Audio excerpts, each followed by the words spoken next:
So, what's up mga ka-idol? This is Anavert TV. So, nagbabalik mga ka-idol. So, sa episode natin mga ka-idol ay ito yung milyones na car collection ni Junmar Fajardo mga ka-idol. So, ano-ano nga ba yung mga sasakyan na kinukulik ni Junmar Fajardo mga ka-idol? So, alam naman na natin na si Junmar Fajardo ay napakayaman hanggang sa ngayon mga ka-idol. So, 9 times NBA champion mga ka-idol. So, talagang makaipon talaga siya. So, malaki ng sahod dito sa PBA mga ka-idol. At meron pa itong mga sinalihan international mga ka-idol. So, yun, samahan nyo ako mga ka-idol. Siyempre, kung bago pa kayo dito sa aking YouTube channel mga ka-idol, huwag nyo naman kalimutan, paki-subscribe and paki-click yung notification bell button ang click all para ma-update kayo sa ating YouTube channel mga ka-idol.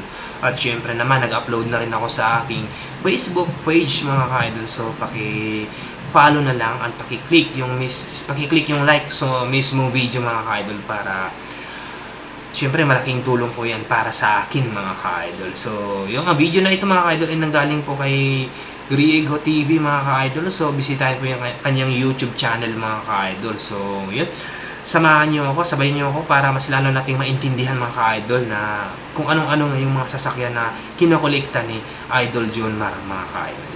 Let's go! Isang pangalan ang lumilitaw na isang brightest at napakahusay sa Philippine basketball, hindi lamang para sa kanyang husay sa court kundi para sa kanyang kahangahangang tagumpay sa pananalapi. Si Junmar Fajardo na isang 9-time PBA champion, 4-time finals MVP, at 7-time PBA MVP ay isang napakataas na figura sa laro at sa larangan ng kayamanan, ang hindi mapag-aalinlangan ng number 1 PBA richest player ng Pilipinas. Siya ay may net worth na 100 million pesos. Sa perang ito, kayang-kaya niya bumili na kahit na anong mamahaling kotse kaya sa video na ito, pag-uusapan natin ang car collection ni The Kraken Junmar Fajardo. Una sa kanyang koleksyon ay ang Hi-Ace Commuter Deluxe. Ang Toyota Hiace ay tunay na versatile na modelo na nilagyan ng 3 liters diesel engine na nagbibigay ng lakas na kailangan para magdala ng mga kargamento o pasahero sa loob at paligid ng lungsod o kanayunan. Alam naman natin na si Junmar ay nakatira sa probinsya kaya fit sa kanya ang van na ito. Ang mga bersyon ng van o minibus ay espesyal na idinisenyo upang magbigay ng walang pagod na karanasan sa pagmamaneho sa mahabang paglalakbay, salamat sa ergonomic na disenyo ng mga upuan nito. Natutugunan din ito ang mga kinakailangan sa kaligtasan, lalo na sa mga airbag ng driver at pasahero at ABS maglakbay sa kumpletong kapayapaan ng isip kasama ang Hiace. Ang presyo ng kotse na ito ay nasa 1.5 to 2 million pesos. Ang ikalawa ay ang kanyang Toyota FJ Cruiser. Hindi lang basketball ang hilig ni Junmar mula pagkabata. Hilig din niya ang adventure trails sa kabundukan kaya naisipan niya kumuha ng van na kayang-kayang makapunta kahit saan. Malubag man o matuwad na kalsada ay kayang-kayang ng Toyota FJ Cruiser ni Fajardo. Ang Toyota FJ Cruiser ay isang retro-styled mid-size na SUV na ginawa ng Toyota sa pagitan ng 2006 at 2022. Ipinakilala bilang isang concept car sa Enero 2003 North American International Auto Show, ang FJ Cruiser ay naaprubahan para sa produksyon pagkatapos ng positibong tugon ng consumer at debut noong Enero 2005 North American International Auto Show sa final production form. Ang FJ Cruiser V6 engine ay nagbibigay ng 200 kW ng kapangyarihan at 380 Nm ng torque para sa isang kahangahangang on at off-road na experience sa pagmamaneho.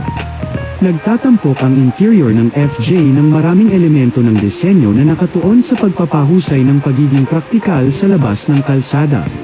Ang lahat ng panloob na ibabaw ay natatakpan ng mga nahuhugasang materyales na goma upang makatulong sa mabilis na paglilinis pagkatapos ng mabigat na paggamit sa labas. Ang presyo ng sasakyan na ito ngayon ay nasa 2.5 million pesos. Ang ikatlo ay ang kanyang BMW X5. Si Junmar ay bumili ng bagong BMW X5 na nagkakahalaga ng 5 million pesos. Sa ilang mga larawan, makikita ang manlalaro na nag-pose sa harap ng sasakyan. Sa isa pang larawan, nakita rin si Junmar na inilalantad ang kanyang sasakyan at masayang nakatingin sa isang video. Kasama sa mga detalye ng kanyang sasakyan ang isang 3.0 liters na turbo petrol, 6 na silindro na makina na may 335 bhp at 450 Nm na power output. Mayroon itong lahat ng mga kampanilya at sipol ng anumang modernong top-end na BMW na kotse. Handa na ang X5 na tumanggap ng facelift para sa 2023 model year at ayon sa mga spy shot, ang mid-size na luxury SUV na ito ay nagpapakita ng bagong bumper kasama ng mga maliliit na pag-aayos sa disenyo nito. Hindi naman mawawala sa koleksyon ni Junmar ang motor. Mayroon siyang Honda PCX 160. Talagang mahilig si Junmar sa motor, partikular sa scooter na motor. Sa katunayan, mayroon din siyang Mini Aerox 125. Ang PCX 160 ay pinapagana ng 157cc engine at may variable speed gearbox. Ito din ay may seating height na 764mm at curb weight na 131 kg. Ang PCX 160 ni Junmar ay may kasamang disc front brakes at disc rear brakes kasama ng ABS. Ang starting price nito ay nasa 130,000 pesos. Kasunod naman ay SUV ulit na kotse. Ito ay ang latest Toyota Fortuner. Kung high-tech ang pag-uusapan, mas pina-high-tech ng Toyota ang bagong Fortuner na ito. Ang kotse na ito ay napakalakas at napaka-fuel efficient. Bagay na bagay ito ni Junmar lalo na sa laki niya. Dadalhin siya kahit saan man ang kotse na ito. Mapalubak o matuwid na daan.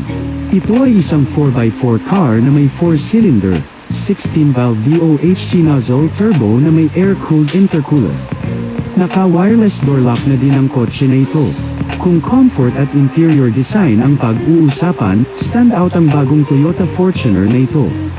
Ang starting price ng luxury SUV na ito ay nasa 2.7 million pesos. BMW S1000 XR. Ang BMW S1000 XR ay ang ultimate symbiosis ng long-distance capability at high performance sa isang sport bike. Habulin ang maraming liko hanggat gusto mo ikaw lang ang magpapasya kung kailan matatapos ang biyahe. Pinahusay sa mga pangunahing lugar, nakakamit na ngayon ang maximum na output na 170 HP at nag-aalok sa iyo ng higit na kiginhawahan salamat sa malalaking pagsasaayos. Gamit ang S1000 XR, maaari kang makaranas ng superior, sporty na kasiyahan sa pagsakay kahit nasa mas mahabang distansya. Sa mga tuntunin ng powertrain, ang S1000 XR ay may 999cc 4-cylinder, inline engine, 4-stroke, 4 valves per cylinder, DOHC na nagpapalabas ng isang malakas na 100 HP at 112 Nm ng torque. Mahilig din si Fajardo sa classic cars kaya napili niyang e-koleksyon ang Ford Mustang na ito.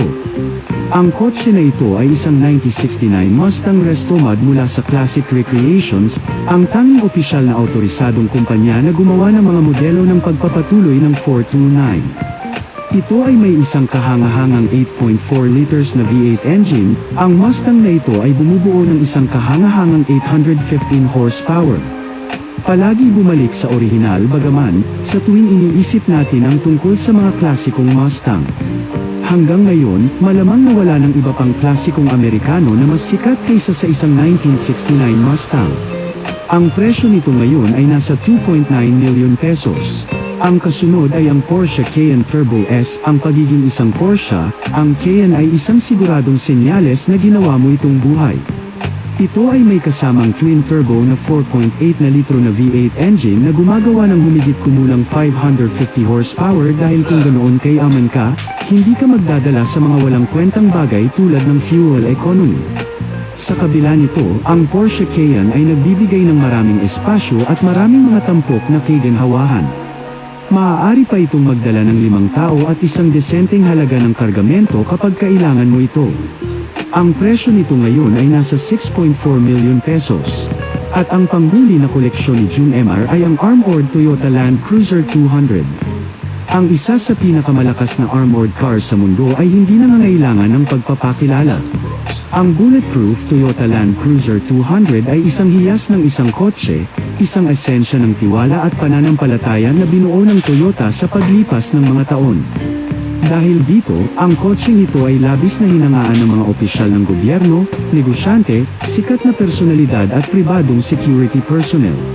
Ang Land Cruiser 200 ay may standalone na reputasyon ng ligtas na pagdadala ng mga naninirahan sa mga pinakataksil na lugar sa planetang Earth. Ang starting price ng armored SUV vehicle na ito ay nasa 5 million pesos. So yun mga ka-idol, di biro yung mga collection ni John Mar mga ka-idol. So hindi ko naman sinasabi mga ka-idol nga talaga bang siya ba talaga yung may-ari at talagang nakabili ba talaga siya nito o yung lahat na binanggit ni Idol ay nasa kanya ba talaga. So yun po ay gawa lang ni Griego mga ka-idol. Kung talagang nasa kanya na ito mga ka-idol, talagang nabili talaga niya ito, ay napaka-solid po. Maganda tong napakayaman ni John Pardo kung talagang itotal yung mga nabibili, kung magkano yung mga nabili ni John Mar, milyon po yung halaga mga ka-idol. So yun, sana nagustuhan niyo yung video natin mga idol. Hanggang dito na lang po. So mag-iwan na lang po ng like. Maraming salamat.